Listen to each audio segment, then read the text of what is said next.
Hoje com o pastor Joseph Prince. Uma certa vez, o mundo de alguns cristãos, em uma geração anterior, costumavam ter decorações, costumavam ter almofadas, quadrinhos e coisas na casa toda com versos bíblicos. E as crianças então cresciam aprendendo aqueles versos.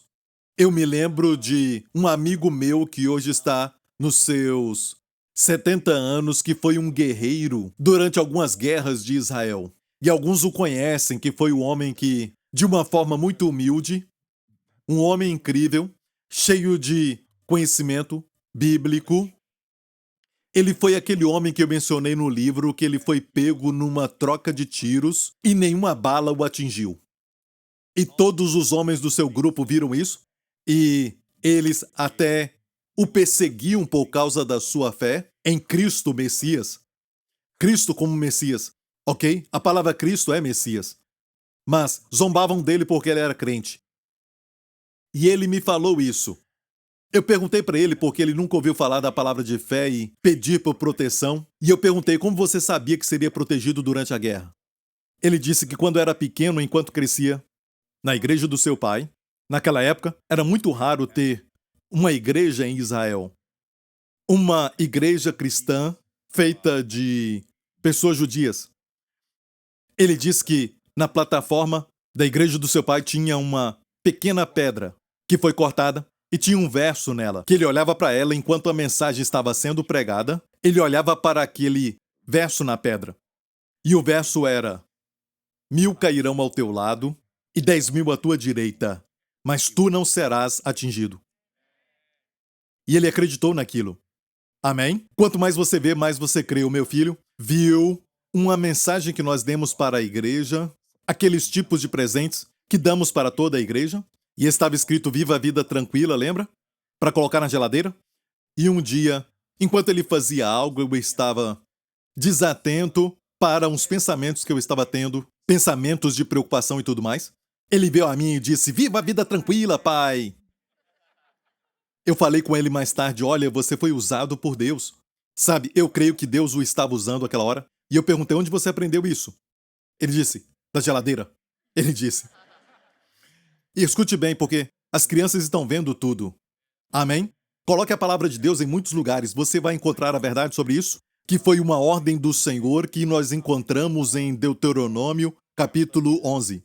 Neste capítulo, Deus disse: escreva as minhas palavras nos umbrais das portas. Escreva nos portões. Coloque dentro da sua casa em algum lugar. E quando você se levantar, fale dela. Amém? Quando for dormir, fale dela. Para que os teus dias e os dias dos teus filhos sejam multiplicados. Como os dias, escute, como os dias de céu na terra. Onde está isso? Deuteronômio 11. Amém? Encha a sua casa com a palavra de Deus. Encha a sua palavra com isso, porque você vai olhar para ela o tempo todo. Amém? E eu quero que você se lembre disso. Nós devemos evangelizar. Devemos falar das boas novas para os amigos. Se você ama o seu amigo e você também ama aqueles que estudam com você, todos que são da mesma escola, você tem muitos amigos ali, mas eles não nasceram de novo. Olha, a melhor maneira de mostrar o amor é falar para aquela pessoa sobre Jesus. Amém? Uma outra maneira de alcançá-los, sem ser muito religioso, é dar um presente para eles. E se for algo muito bom, eles vão guardar. E você vai ver, temos testemunhos de pessoas que ganharam meu livro e mais tarde foram transformados porque passaram por uma luta e viram meu livro, abriram o livro e foram transformados. Encontraram o Senhor. Amém? Glória a Deus. Como estão? Estão todos bem? Amém? Olhe para quem está do seu lado. Dê um sorriso. E diga: por que você foi dormir muito tarde? Se prepare para o culto de domingo. Amém? Venha descansado. Venha pronto. Eu não devia falar isso para o primeiro culto, mas isso é para quem está no segundo culto ou no terceiro culto, amém? Glória a Deus, aleluia. Eu quero falar algo que estamos falando sobre como tomar posse da sua herança. Amém? Pela sabedoria de Deus. E todo domingo quando você vem, Deus está te dando sabedoria. E sabedoria não é conhecimento. Para ter conhecimento, você vai para a escola, para uma faculdade, você vai para uma universidade, algum lugar que tem muito prestígio, e não estamos falando mal deles. Esses lugares são bons e você deve procurar isso, mas Não adquirimos sabedoria destes lugares. A sabedoria não vem de um lugar, a sabedoria não vem dos livros. E você não fica sábio porque está velho. Vemos pessoas que já têm uma idade e vemos o tempo todo guardando mágoas por algo que aconteceu, talvez há 50 anos atrás, 60 anos atrás, e ainda guardam essa mágoa e não falam como parentes. Isso não é sabedoria. Sabe por que a mágoa é como quando alguém que não perdoa uma outra pessoa, é como se estivesse fazendo veneno para dar para alguém, mas você acaba bebendo. A pessoa continua sendo abençoada durante a vida dela. Mas você fica miserável. Por quê? Porque guarda mágoa. Eu já vi pessoas idosas fumando. Se tem sabedoria, vai ver, isso aqui não é bom, não é bom. Ninguém sofre, só você. Amém? E você pode falar o que quiser, que nada vai acontecer com você, não vai afetar a sua saúde, é a técnica do diabo para fazer a pessoa fumar, coloca propaganda na mídia social, na televisão também, com pessoas famosas, e aí? Os jovens começam a pensar, tudo bem, a pessoa viveu muito, não é? Mas são milhares que morrem cedo comparado àquele que viveu muito tempo, mas tem muitos problemas de saúde, mas muitos deles morrem numa idade bem prematura por causa deste vício do cigarro. E nós não queremos isso para você. Isso não é sábio. Mas todo domingo, onde você encontra a sabedoria? Amém? Mas não é só para domingo, é para todos os dias. Um jovem pediu a Deus sabedoria, o seu nome é Salomão, e Deus deu sabedoria para ele. E a Bíblia diz que Deus não deu para ele só sabedoria, com a sabedoria veio riqueza e também honra, também longura de dias. Longevidade também é saúde, porque não dava para viver muito na época da Bíblia, especialmente, sem ter boa saúde. Amém? Então a Bíblia diz que a sabedoria traz tudo isso e também traz paz. Não adianta viver muito e viver miserável, mas sim uma vida de paz. É o que Deus tem para você. Deus te ama, querido. Deus te ama muito, irmã. Deus ama a sua família. Ele quer dar sabedoria para a sua família. Se você está perdido sem saber o que fazer, peça a Deus sabedoria. Existe sempre sabedoria para qualquer situação. E por que estamos aqui na igreja? Queremos Deus, que Ele nos dê sabedoria.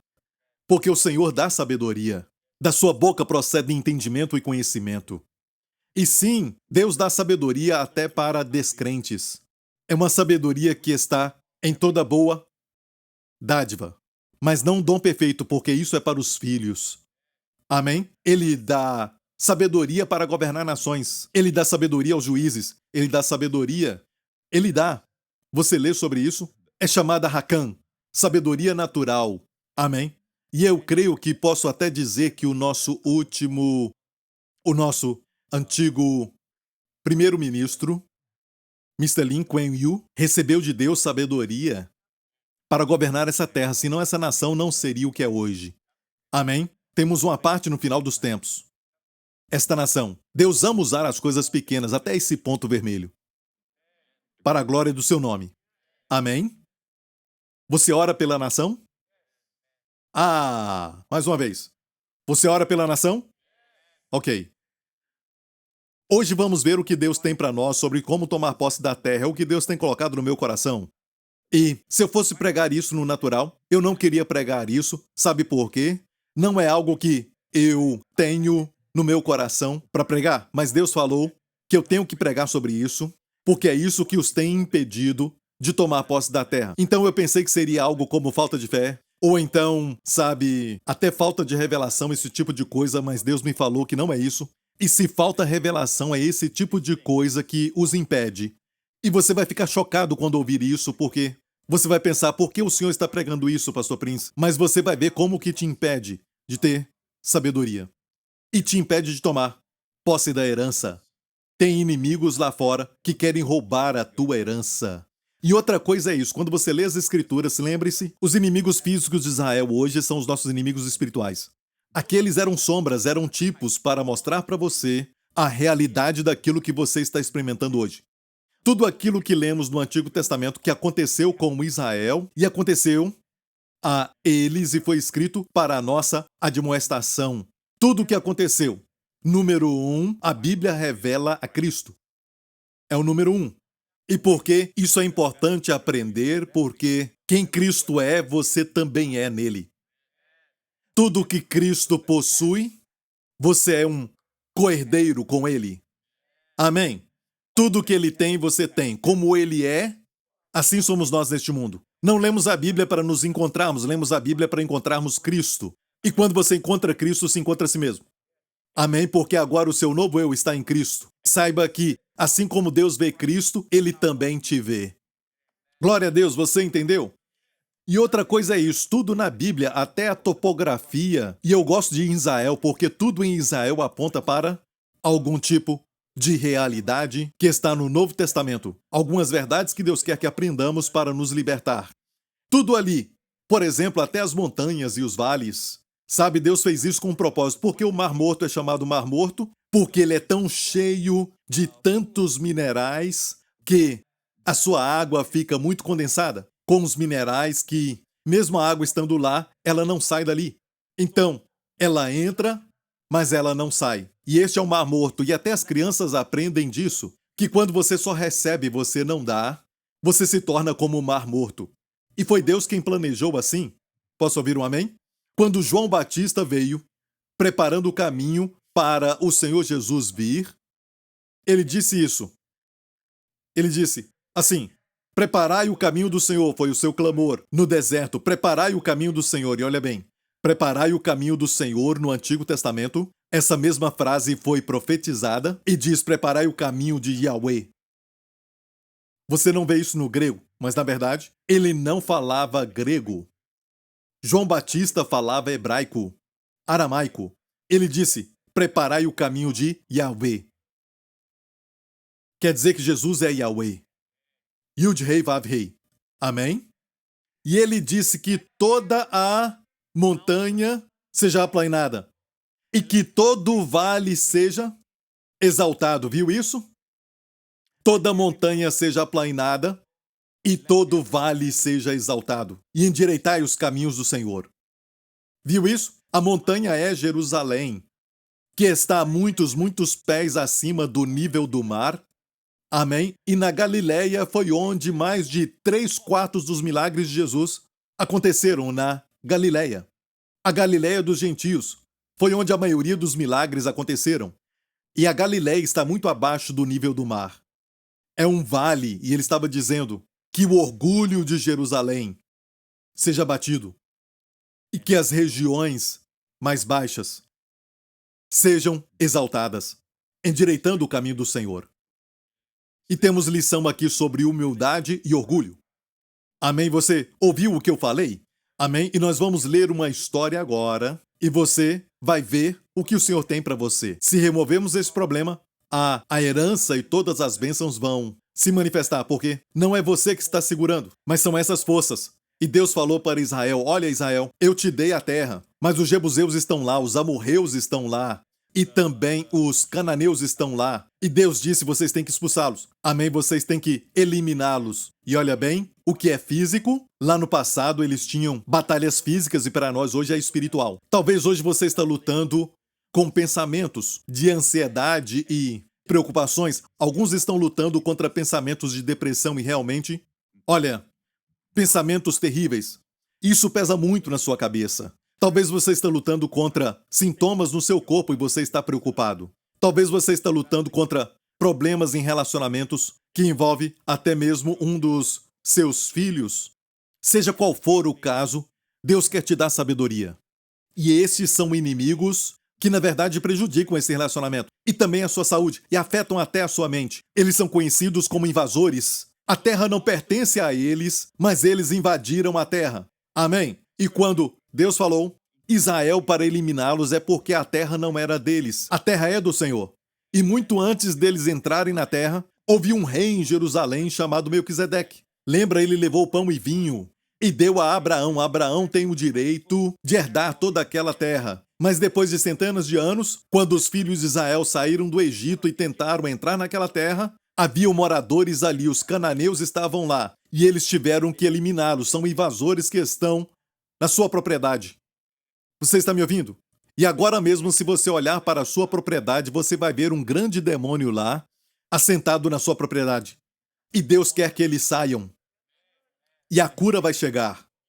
Deus quer que eles sejam eliminados. da sua mente, também da mente dos seus filhos, mas eles ficam ali e fazem o seu filho acordar sempre chorando e acordam com medo e nem sabem por quê. Tem medo na escola, até no parque de diversão, e eles não sabem por quê. Deus quer que esse demônio seja expulso. Estamos numa batalha espiritual, como você viu há algumas semanas atrás. O pastor Lawrence pregou sobre a batalha espiritual. Amém? Nós temos a armadura de Deus, você está ouvindo? Mas um dos problemas que temos é que damos lugar. Eu acabei de dar um grande segredo, agora mesmo, uma grande pista que impede as pessoas de herdarem. É porque dão lugar. E quando você dá lugar àquilo, vai crescer. E porque você então se comprometeu com aquilo? Amém? Aquilo vai te perseguir. O rei Saul se recusou de destruir os amalequitas. E foi um amalequita, muitos anos depois, que matou o rei Saul. E o amalequita é um tipo da carne. Amém? Você alimenta a carne. Ah, só um pouquinho de prazer, só mais um pouquinho. Um dia a carne vai se levantar e te matar. Amém? A carne não é o corpo. A carne é o princípio de pecado que te leva a fazer algo errado. Isto é a carne. Amém? E pela graça de Deus você pode matar isso. Amém? Isso te impede, você entende, de herdar a terra. Ok, Números 32. E os filhos de Ruben e os filhos de Gade tinham gado em grande quantidade. E viram a terra de Jazer e a terra de Gileade. Quem eram eles? Eram 2,5 tribos das 12 tribos. Rubens e Gade. Diga Rubens e Gade. E a metade da tribo de Manassés. Manassés é de onde vieram as filhas de Zelofeade. Lembra desta mensagem? Então aqui estavam Rubens e Gade e também metade da tribo de Manassés.